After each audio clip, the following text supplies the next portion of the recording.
All right, guys, my name is Kevin Feely, and if you are trying to either make more money or grow your business or grow your life, you need to read these 3 books. Now, before I dive into these books and why they're so important, I want to talk about a very, very important principle. A lot of people get egoic and they talk about how many books they read. Oh, I read 1 book a day. I read 2 books a week or whatever, right? How much information do you really retain from that, right? There's a lot going on, especially nowadays when our attention span is shorter because of short form content. How much of that do you actually retain? How much are you actually learning from a book? So instead of reading 3 to 10 books one time, you should read 1 book 3 times over. The first time you read it, you'll kind of get a good outline. The second time you read it, you'll miss things that were there that you didn't even know were there. And the third time, you're gonna piece all of this together and have a really, really good structure around the book. So it's kind of like when you're painting, doing a couple different coats, right? You're just covering the edges and making sure that you fully get the point that they're trying to drive with the book. So if you're a reader, my biggest thing for me, especially because I'm so ADD, I need to read a book a couple times before I really, really get it. So don't buy 100 books and read them once. Buy 1 book and read it a ton of times. There's so much more information that you can get out of it. So with that being said, I'm going to dive into the 3 books that every entrepreneur or somebody who's trying to make a better life should read. But first, if you get value from this, please drop a comment, subscribe, and leave that like button. Smash it.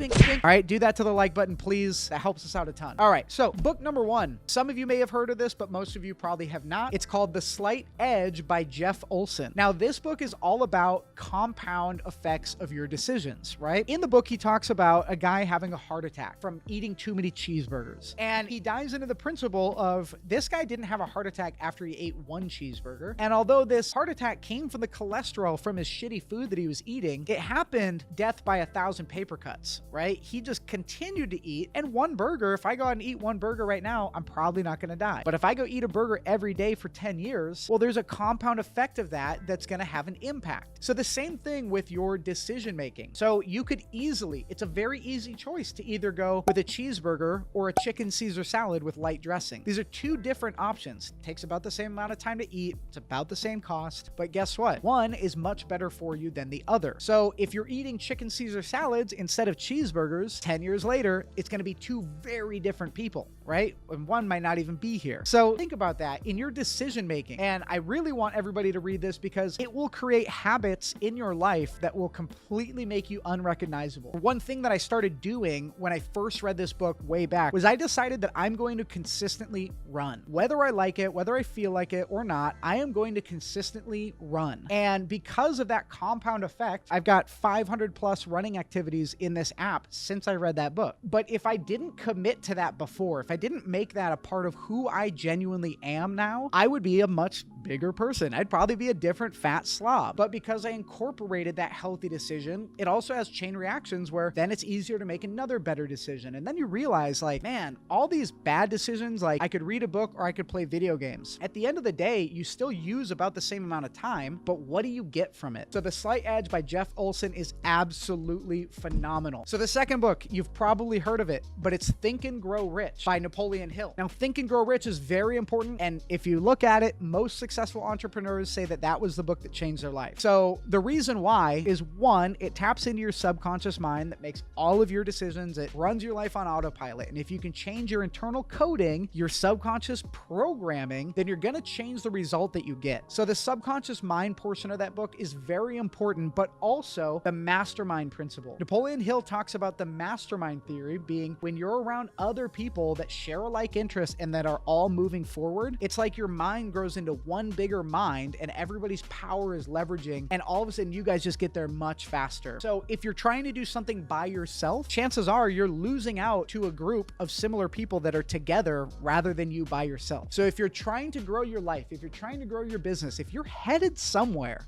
the mastermind principle and getting together with other people that meet consistently, that's how you do it. And without it, I would have made a lot less money. So if you're trying to grow your life, read Think and Grow Rich. All right, the third book is from a friend and mentor of mine. It is The Relationship Bank Account by Jeff Fenster. If you don't know who Jeff Fenster is, Jeff Fenster runs a company called Everbowl. He's a serial entrepreneur, very, very successful dude. But one thing that I absolutely admire about Jeff is his networking capabilities. Now, in this book, Jeff talks about your relationship bank bank account. Every time that you have a communication with somebody, whether you like it or not, you are either depositing or you're withdrawing a piece of that relationship, and you have a balance with each person, right? So if you have a friend who's constantly asking for favors, constantly asking for stuff, and is never helping out, it kind of gets annoying. But if you have a friend who's constantly helping you, constantly doing things for you, making sure you're good, going out of their way for you, you feel almost obligated to help that person. So one, the more hands you shake, the more money you make. Your network equals your net worth for a reason. So